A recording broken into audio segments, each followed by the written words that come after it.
आप सभी का स्वागत है SPN9 के इस खास कार्यक्रम में और मैं हूं आपके साथ फरहान। कोरोना महामारी का संकट जब छाया, तमाम बातें सामने आ रही थीं, कोई धार्मिक रुख उसका नहीं दिखाई दे रहा था, लेकिन तबलीगी जमात के सामने आने के बाद, मरकज़ में जो लोग मौजूद थे उनके सामने आने के बाद इस महामारी को धार्मिक रूप दिया जाने लगा।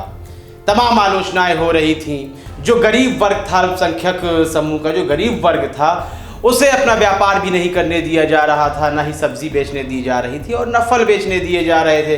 फिर ऐसा लगने लगा शायद तबलीगी जो कहा जा रहा था कोरोना जिहादी कि उनको अब रोक लिया गया है, अब कहीं यह लोग मौजूद नहीं हैं। यह घटना भी सामने आ रही थी, लेकिन अब एक चौंकाने वाली घटना फिर सामने आई है दिल्ली और त्रिपुरा को लेकर।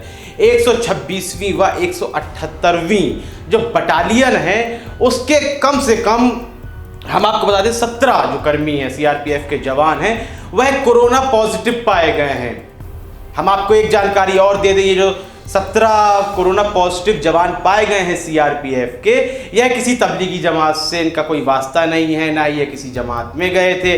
हाँ, यह ज़रूर हो सकता है कि कोई तबलीगी जमाती बुलाया गया हो उनकी बटालियन में, उनके साथ बातें चल रही हों। यहाँ तो फिर कभी सरकार की देखी जाएगी। तो जब इतनी बड़ी बीमारी जो कि पूरे देश में फैल रही थी, वहाँ पर एक जिहाद जोड़ दिया गया, एक वर्ग को, एक समूह को निशाना बनाया जाने लगा, तब एक मुसीबत के बाद संकट छा गए, जिसकी आलोचना आज पूरे विश्व में हो रही है।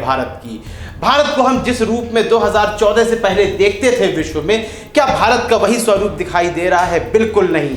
UAE हो, सऊदी अरब हो या तमाम मुस्लिम देश हो, OIC हो, भारत की लगातार आलोचना कर रहे हैं। क्या भारत की वजह से? बिल्कुल नहीं। कुछ मुट्ठी भर ऐसे लोग जो अराजकता फैलाने का कार्य करते हैं सोशल मीडिया में आकर, और हिंदू मुस्लिम में एक नफरत की भावना को भड़काने का कार्य करते हैं। तो यहाँ जो 17 CRPF के कर्मी हैं वह पॉजिटिव पाए गए हैं, और हम चाहते हैं कि सभी लोग सही हो जाएं और इस महामारी से भारत को ही क्या पूरे विश्व को निजात मिले। और इसको कोई धार्मिक रंग बिल्कुल नहीं देना है।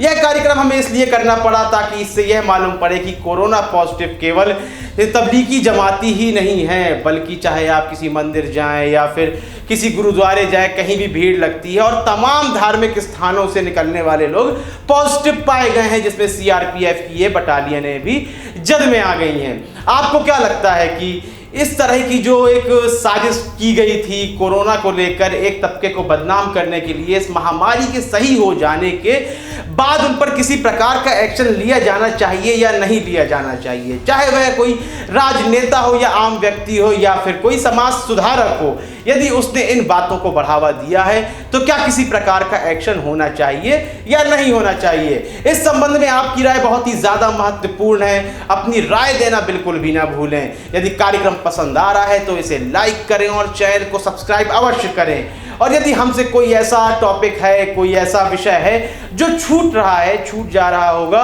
तो वह आप हमें कमेंट सेक्शन में बता सकते हैं। हम उस पर भी अवश्य कार्यक्रम करेंगे। तब तक के लिए इजाजत दीजिए और बने रहिए SPN9 के साथ।